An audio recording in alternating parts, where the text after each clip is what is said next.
Welcome to Trending in Education. This is Mike Palmer. We have a special treat for you today. I've mentioned on several occasions that I also host a Lessons Learned from Sports podcast with friend and colleague, regular Trending in Ed contributor Tarlin Ray. The podcast is called Running It Back. We recently talked about the sports response after Uvalde and Buffalo. I had trouble figuring out how to talk about this on Trending in Ed. I think where Tarlin and I landed does a good job of representing some of what I'm thinking, some of what we're feeling. Hopefully you enjoy it. If you like it, check us out, runningitback.fm, Running It Back wherever you get your podcasts. It's got cool theme music too. We'll pick up with that right here. We'll be back with our regular Trending in Ed next Monday. Thank you for listening.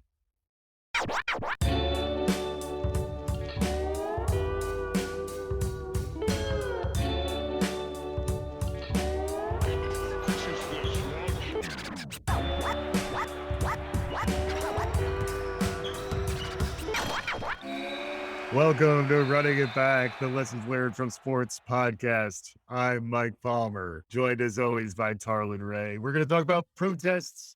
We're going to talk about some of the roiling that's happening in the U.S. these days. Before we get to any of that, Tarlin, how are you doing today? I'm doing great. A shorter story to share. Yeah. But I want us all to remember what it was like to prepare for finals. You have a younger son. Mm-hmm. You're a long way from this. Yeah. I have a 15-year-old daughter who's experiencing finals as a ninth grader for the first time. Yeah. And I'm super proud of her. She's grinding, but it is bringing me back, and not in a good way. I just had my 30th anniversary for high school. Wow. And was there joking with some friends. I mentioned that my daughter is gearing up for finals, and I still remember going over a buddy's house, grinding over The Old Man and the Sea, preparing for our English final. Yeah. And at one point, I looked at him and said, I think we rewrote the book. And he said, I think we overprepared for that one. But just thinking about finals, there's nothing in your life right now where you have to try to prepare to remember everything that you just learned the prior 9 months. Right. Aside from podcasting. And I'm going to get to that. It's all connects, Palmer. Yeah. I'll stick the landing at some point. And so as I'm sitting there watching her prepare, I'm thinking back, and my buddies made fun of me in college. When it's finals period, I was hoodie up, grab a little food, and I was just always alone. Where was this relative to headphones? Zero headphones. So it was the hoodie. Yeah. And I often said it created sort of the space I needed, but also none of it left my brain. I just it all trapped. It all inside. If my head's warm, I feel good. Reverse osmosis. 100%. Yeah. And so made fun of the way I studied then. I still have flashbacks because I live in the home I grew up in. Right. And so I have flashbacks of being down these halls, never leaving my room, grinding. I still have the recurring dream because you have an opportunity to take classes pass fail in college. I might have taken a class pass fail. Yeah. I might have found a buddy who was a couple years behind me in high school who took fantastic notes. So I at times did not ever see that classroom. Yeah. I would just grab the notes. Just the information, however it gets in. But I had flashbacks of the day of finals, not being able to find a class because I hadn't been there so long. Yeah. Getting up on the second floor and just being befuddled and waking up in a cold sweat. Sure. So my finals moment, because you often are grinding to the finish and you're just trying to jam as much in your head, was preparing for this podcast. There you go. I oftentimes will wake up at 4:23. Yeah. My alarm went off. Yeah. And I might have overslept a little bit, woke up at 4:57. Just to be clear, these times are Pacific time, so it's not really that early. It's a little later on the West Coast. But anyway, go ahead. It's a little later for you, but I will grind until about 6:23. I'm like, that's it. There's nothing more I can learn. Whatever I got, and let's make sure I get a second cup of coffee. So a shout out to all parents who are managing high degree of stress and anxiety in your house. Be empathetic. You've gone through it. Don't act like it wasn't a deal. It sucked. Finals suck. So finals suck when you're trying to produce it out of your head. I love final season when it's in sports, but that's what I wanted to share to make sure you're years away. Yeah. But remember this, be empathetic to Matthew. I will. School's in, although it's soon to be out. The testing effect is real too. When you're quizzed on these things, you could talk at length right now, I imagine, about the old man of the sea. Again, running it back premium for those deep literary cuts from Tarlin. I'd rather talk Canterbury Tales and the fact that I can't get the general prologue out of my head because I had to memorize that as a 10th grader. But we're not talking Chaucer. We are talking finals a bit in that it's the NBA finals. We did just do our NBA show, and fortunately, I didn't have to edit out my prediction that the Celtics would win. It's still in play. We can see where that lands. Steve Kerr is part of what we're talking about today. Steve Kerr is the coach of the Golden State Warriors. He was interviewed. Warriors come out to play. Yeah, that's funny. On our previous episode, you spoke about the tragedy in Buffalo. Sadly, we saw another similar tragedy in Uvalde, Texas. Folks who have to go out in front of a microphone, have to say something, put into a leadership position, who then have to speak. Steve Kerr was interviewed, really powerful press conference, was noted outside of sports for his leadership at that moment and the way in which he just really articulated his frustration more than anything. I'm not going to talk about basketball. Nothing's happened with our team in the last 6 hours. We're going to start the same way tonight. Any basketball questions don't matter. Since we left shoot-around, 14 children were killed 400 miles from here, and a teacher. And in the last 10 days, we've had elderly black people killed in a supermarket in Buffalo. We've had Asian churchgoers killed in Southern California, and now we have children murdered at school. When are we going to do something? I'm tired. I'm so tired of getting up here and offering condolences to the devastated families that are out there. I'm so tired of I'm tired of the moments of silence. Enough. There's 50 senators right now who refuse to vote on H.R. 8, which is a background check rule that the House passed a couple of years ago. It's been sitting there for 2 years. And there's a reason they won't vote on it, to hold on to power. So I ask you, Mitch McConnell, I ask all of you senators who refuse to do anything about the violence and school shootings and supermarket shootings, I ask you, are you going to put your own desire for power ahead of the lives of our children and our elderly and our churchgoers? Because that's what it looks like. It's what we do every week. So I'm fed up. I've had enough. We're going to play the game tonight, but I want every person here, every person listening to this, to think about your own child or grandchild or mother or father or sister, brother. How would you feel if this happened to you today? We can't get numb to this. We can't sit here and just read about it and go, well, let's have a moment of silence. Yeah, go Dubs, you know. Come on, Mavs, let's go. That's what we're going to do. We're going to go play a basketball game. And 50 senators in Washington are going to hold us hostage. Do you realize that 90% of Americans, regardless of political party, want background check, universal background check? 90% of us, we are being held hostage by 50 senators in Washington who refuse to even put it to a vote, despite what we, the American people, want. They won't vote on it because they want to hold on to their own power. It's pathetic. I've had enough.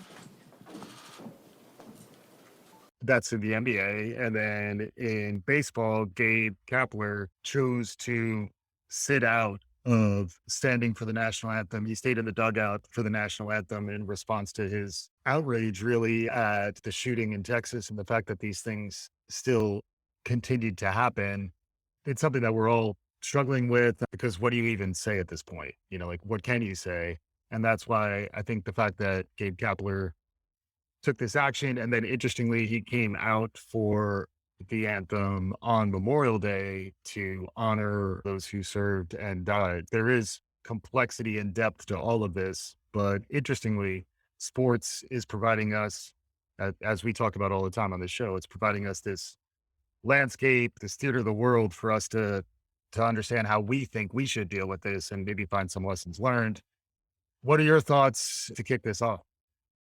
So funny when you think back to Steve Kerr, role player, but obviously much needed on championship teams, used his stopped Jordan's fist with his face at one point in practice. Practice? You talking about practice? Champion not only on the Bulls, but the Spurs, was an executive before he got the Golden State job. And there was outrage, right? Like, why is Steve Kerr?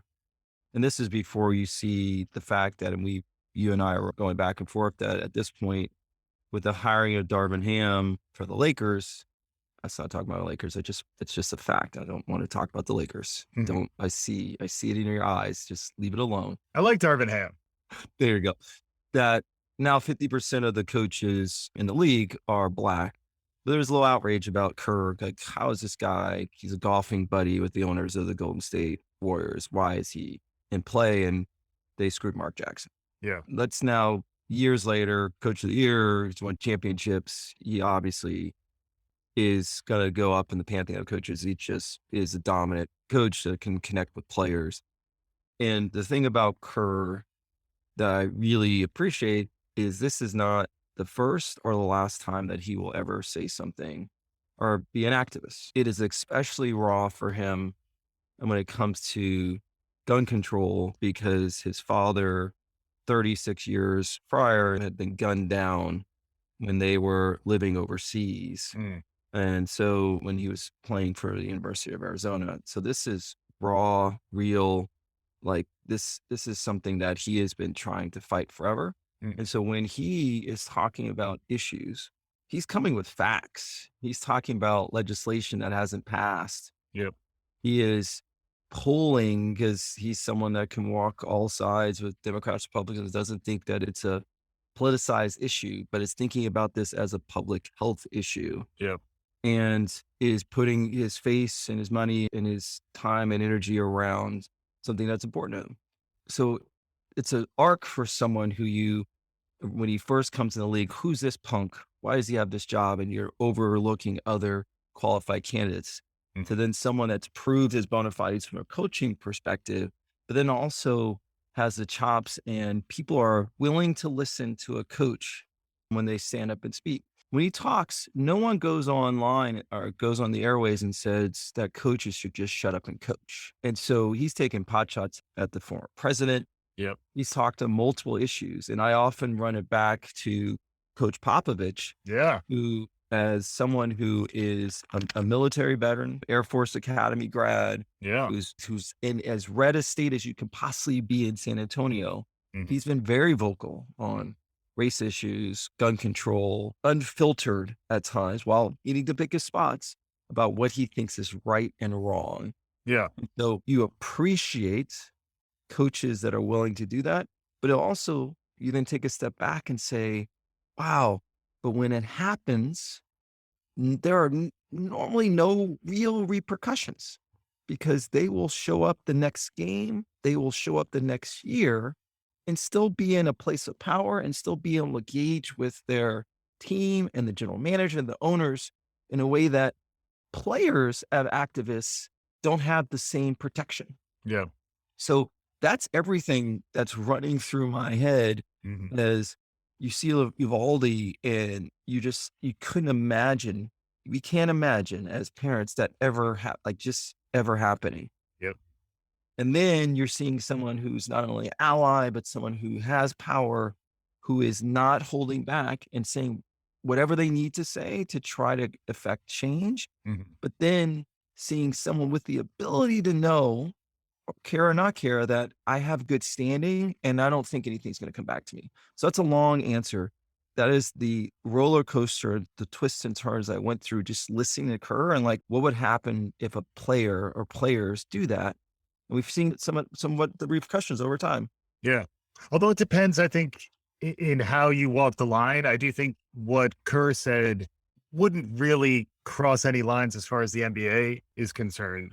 To me, it's more him showing emotion. It's also the artifice of the post-game interview where you're supposed to just talk about basketball, or you're supposed to, laser focus on the championship and have we're just here to play one game at a time. You have your cliches at the ready, and then the world outside of that starts impinging on it. And you have an authentic human moment where you're allowed to show your emotion. I always view that as, I'm just here so I don't get fined. yeah. But the flip side is I'm here, I'm putting myself out here in a way that's surprising. It is a leadership moment. Your team, I saw multiple Warriors talking about what Steve Kerr said. They still need to play basketball. You still need to follow that guy, but the guy you're following, you want to understand his humanity and the fact that he's actually situated in the same world that you're in. There's a point where it starts to become more activism. Prior to that, it's more just speech. And then how much the speech is policed, within the NBA, there's certain things you can't say at a press conference that will get you fined. I'm just here so I don't get fined. You also are supposed to just show up and sit in front of the mic, kind of like showing up and dribble. There's a performative aspect to it. Like, just do what we tell you to do. But the crazy part then is when someone says something political, or when someone goes beyond what typically is said in a press conference, suddenly then it becomes news, then it can become something that, is detriment to you in your professional life. It is kind of a mixed message. Where it crosses the line more in terms of a statement, a protest, is more like what Gabe Kapler did, which is really a direct in line with what Colin Kaepernick did, and also what Mahmoud Abdul-Rauf did. But just to clarify, if anyone isn't caught up on is, Gabe Kapler, after Uvalde chose not to come out of the dugout for the national anthem, he's saying he's going to continue this until he decides he doesn't need to continue it. And he already demonstrated that there will be some choice on his part, whether he comes out for the national anthem or not. It's similar to me in that I think he is signaling to his team, I'm a person of conscience. This is how I act. And to me, that also gives his team permission to act similarly, which is setting the norms for his culture. I'd argue in a good way, but it does potentially open up for challenges up the chain. Looks like the Giants, at least so far, are supporting Kapler. Yep, the general manager is supporting Kapler. It's interesting. Damned if you do, damned if you don't. Kapler, who was one of the few managers to kneel. They only had one black player on the Giants, but to kneel post-Floyd. Yeah. And did it for a few weeks until he stopped kneeling in the same city, as you said, that Kaepernick kneeled in. And Kaepernick ultimately lost his job. Although trying out with the Raiders, we'll see. We'll see. Josh McDaniels is got a little crazy in him. So does Hare Davis. Is he kind of a poor man's Tebow? No, do not edit that out. That's good. That's the hot take. This is going to be on First Take tomorrow. Stephen A. talking to you. We should start yelling at each other instead of having a conversation. So it's interesting. I said, damned if you don't, is Kapler was obviously visibly frustrated, is emotional about it. And the damned if you do is people are saying, well, you did it after Uvalde, but why did you do it after Buffalo? So he is taking a stand about gun rights. This is the way he wants to do it. Of course, you have the Tony La Russos of the world saying that's not the proper way to do it. Right. It's the anthem, and everyone needs to protect the anthem. And as I said, this was like preparing for a final. I was actually going to read the national anthem so I could go word by word and see what it actually says. Very protective of the national anthem, but I didn't have time. So I was just hoping it wasn't on the test. So I just think Gabe has the ability, has the support of the manager, of the general manager, to take this stand. He didn't feel like it was right to Memorial Day. He's continuing to do it, and he'll stop at some point. Yeah. California gun control is something that's important out there. San Francisco is very left-leaning, Bay Area. And there's a few San Francisco Giants fans who may be less likely to go to the game, but in some ways, he may be getting more of the populace behind him by virtue of this, as opposed to the Texas Rangers were doing this. I don't even know who the coach of the Texas Rangers is, but that would be more of a political statement because it'd be in contrast. Although on road games, I imagine he'll be sitting it out as well, although he's probably hated already. I mean, this is the coach of the year. Thank you, Frank. Chris Woodward is the manager of the Texas Rangers. We have the best staff around. Outstanding. It's great work. But what it comes to me is Kapler, who was coach of the year in baseball. Everyone has a right to peacefully protest. Yeah. And there are a lot of structure and rules when it comes to professional sports, but allowing people to express themselves that is not outside the norm, I think it's going to continue to bleed in sports. And why should that be a problem? You want to play within the rules of the game. You don't want to cheat the game. Hideki Matsuyama had a substance on his 3-wood, so he was disqualified from the Memorial Tournament. You don't want to cheat the game, but there are certain rules that actually are put in place that really don't make a ton of sense.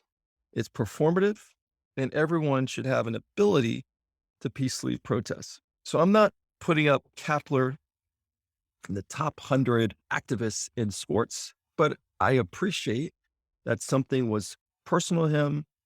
He is showing it. For me now, is the door open in more sports to peacefully protest as an individual? We know that the NFL doesn't allow, not even for you to stray outside of the uniform to protest, but they'll protest for you. Remember, in racism is in the end zone. Mm-hmm. So we will control your form of protest, but we will not allow you to be an individual. And so I just see the way of sports, and you look at the NBA is so popular outside of the actual game. I know that the NFL is the most watched television network. Yeah. It's because of the individuality that they allow people to be authentic to themselves. Mhm. You see the kicks that they wear. We talked about the craziness that they're wearing in and out of the games. They're drip. They're drip. You allow them to be more individual when they're speaking, more activists in the game. We'll get to the WNBA, but to me, I'm trying to see whether or not Gabe, as a manager with more power, will that lead to others within baseball to be individuals, or will you see a similar containment that you see in the NFL with MLB? And potentially some of that is because of the race dynamic and the racial mix in that sport versus what you see in the NBA. Yeah, exactly. And then also makes me think of the idea of the first follower, which there's a really good TED Talk, which shows a bunch of people dancing out at a concert. And there's this dude, he's just dancing like totally random. He looks crazy and he's just doing it all by himself. And he would have just been a weird guy dancing, but then somebody starts to follow him. And then once somebody starts to follow him, before you know it, the entire section is dancing in a crazy way. It's pretty cool example of group dynamics where somebody makes a move, somebody protests, somebody does something different. If they're contained and nobody else does it, which in the case of Kaepernick, what was interesting was that it was catching fire. There was more broad adoption. Eric Reed. Yep. Okay. Yeah. So Eric Reed and Kaepernick were doing it. At times it was bubbling up and also even crossing over into other sports to the point where, the U.S. women's national soccer team was doing it. Folks in the WNBA were doing it. Folks in baseball were doing it. Gabe Kapler was doing it. In that case, it becomes, rather than activism, it starts to become more like a movement.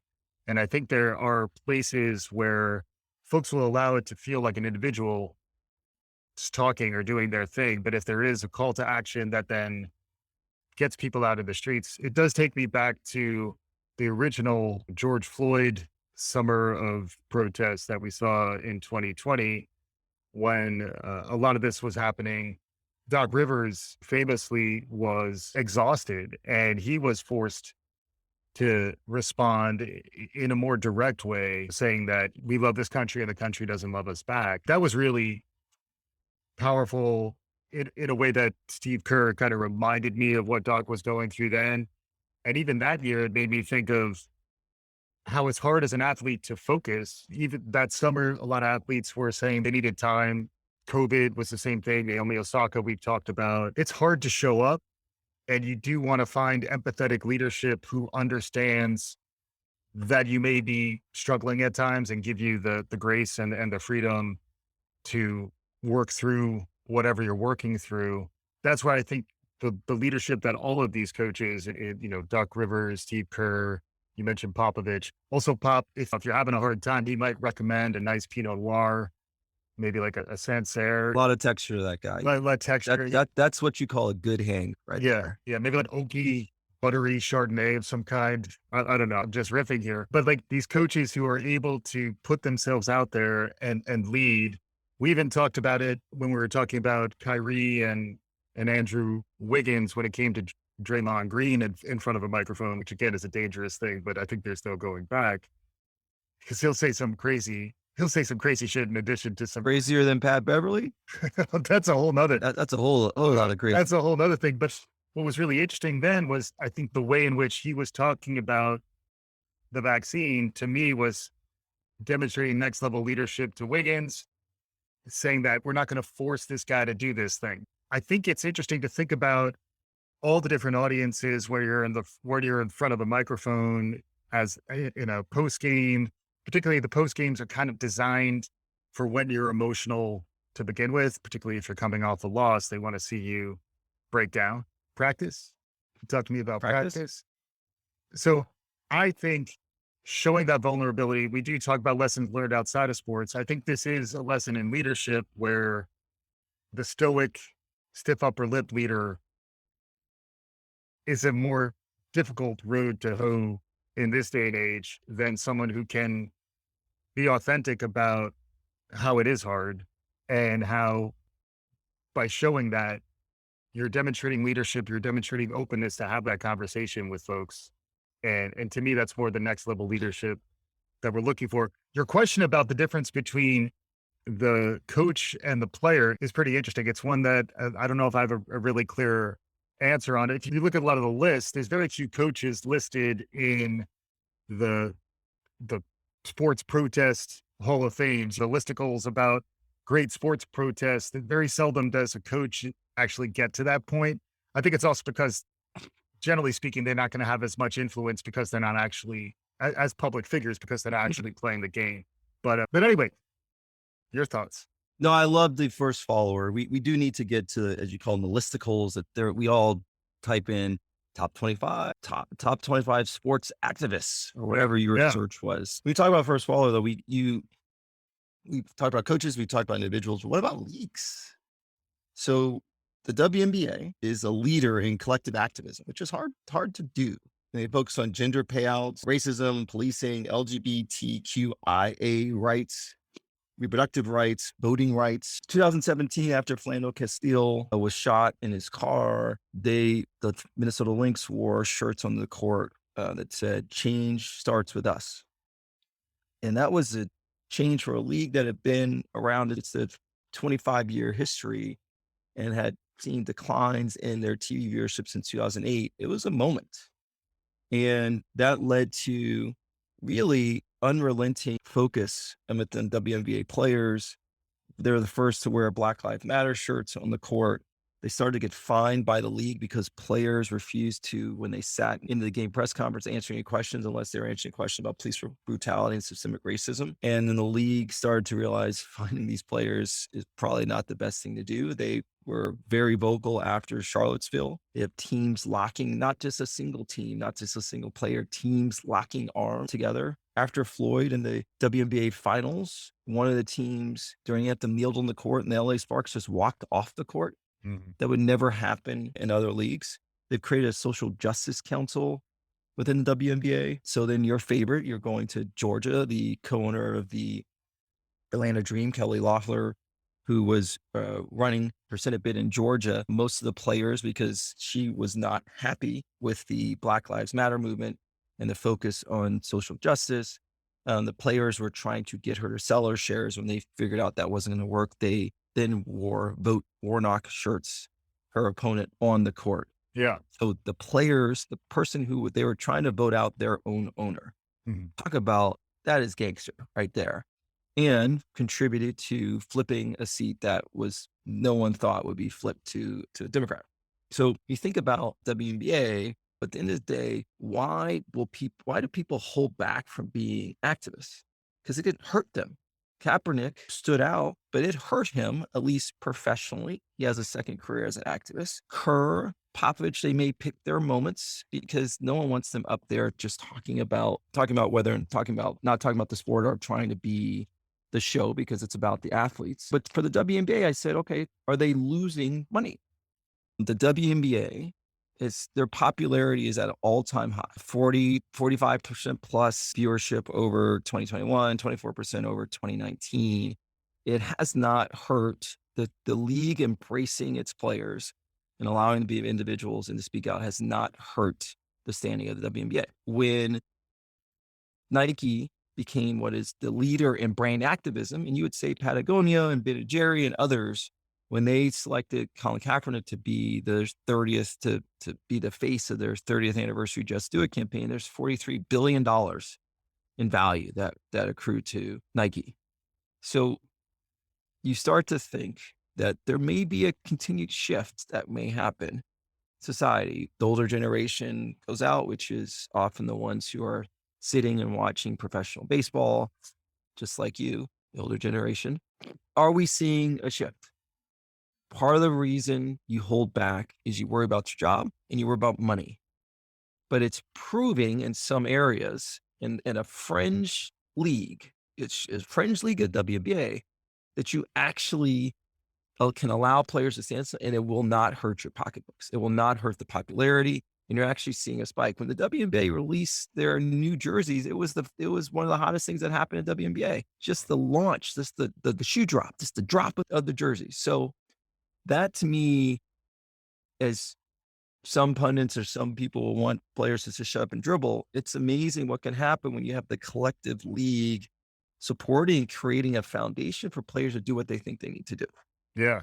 Yeah. And it's really surprising to me that it's not more top of mind if you look at the Brittney Griner case, where Brittney was protesting over the years. She was actually listed on some of these listicles that we're talking about as one of the top 25 athletes who have been involved in activism and protests. Hers mostly around Texas's transgender bathroom law. She has been out there as one of the more active members of the WNBA.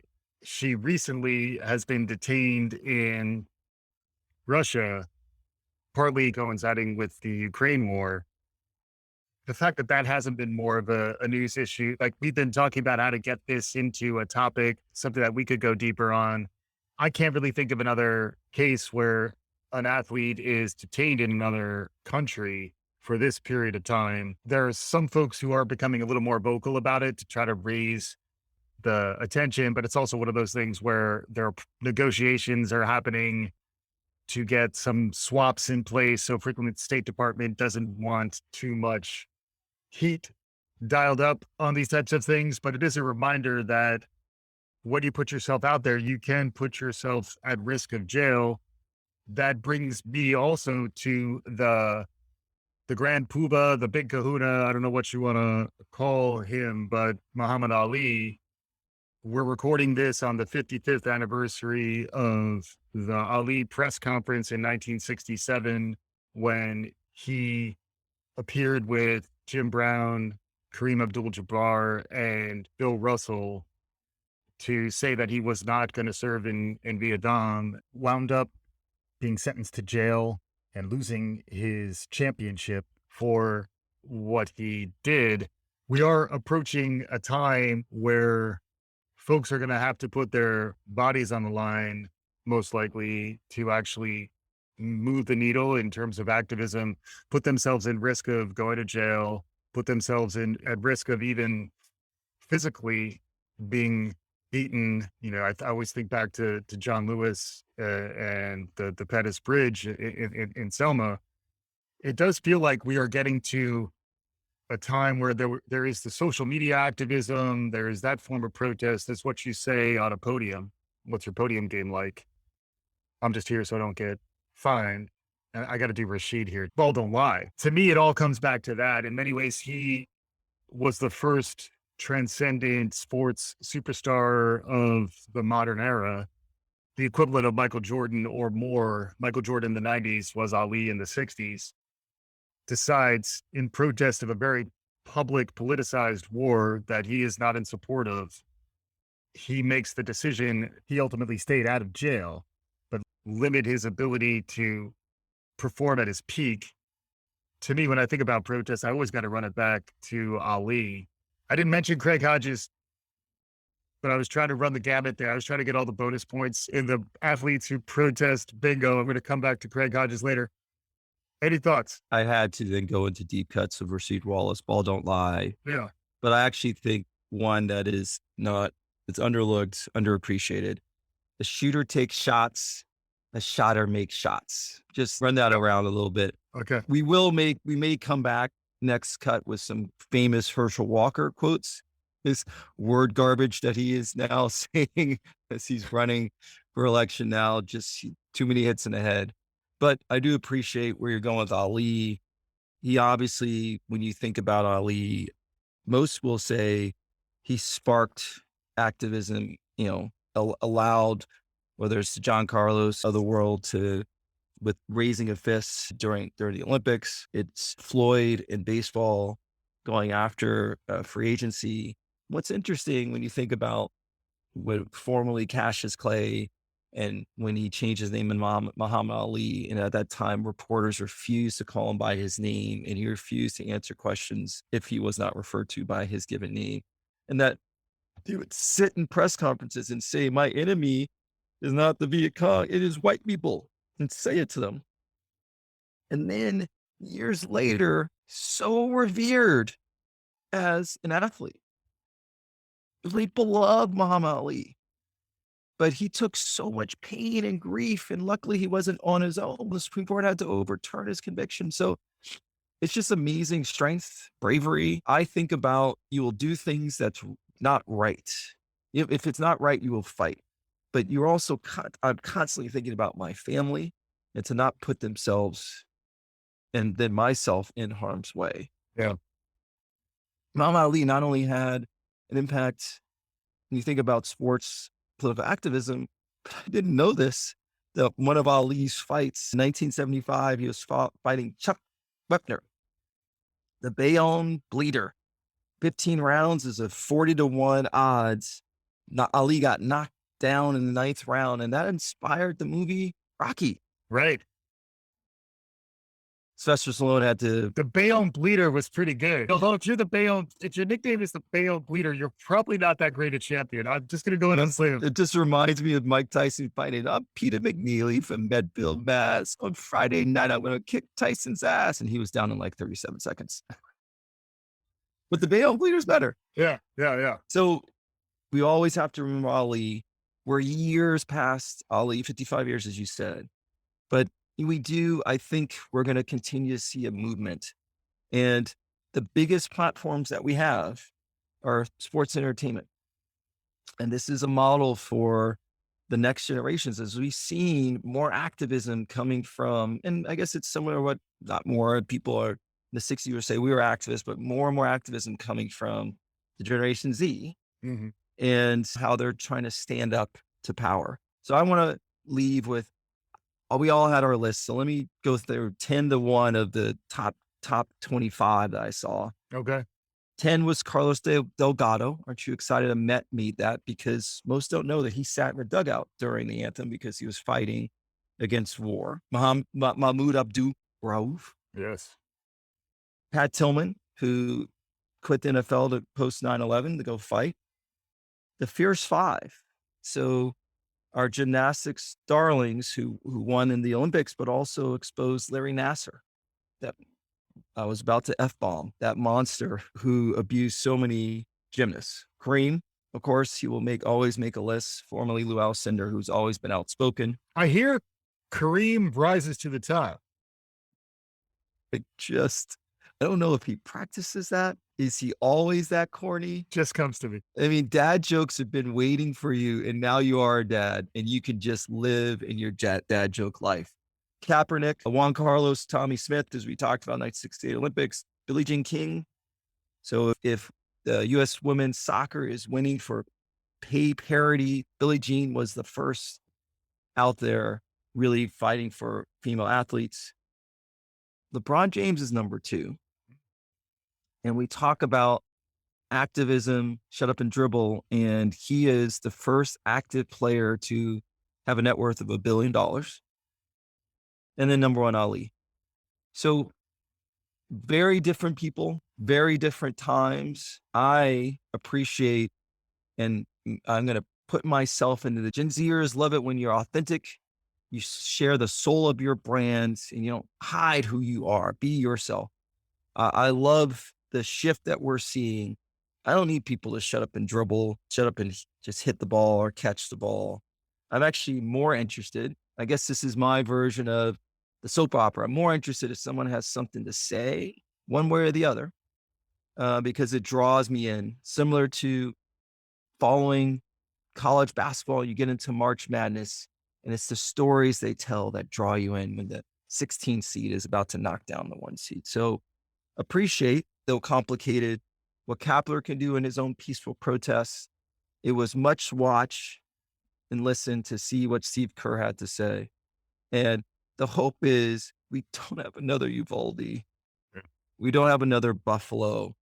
These are horrific instances in that sports, as it did in Atlanta, where it was able to elevate Warnock, can continue to have an impact in our political scene as we push our elected officials to affect change.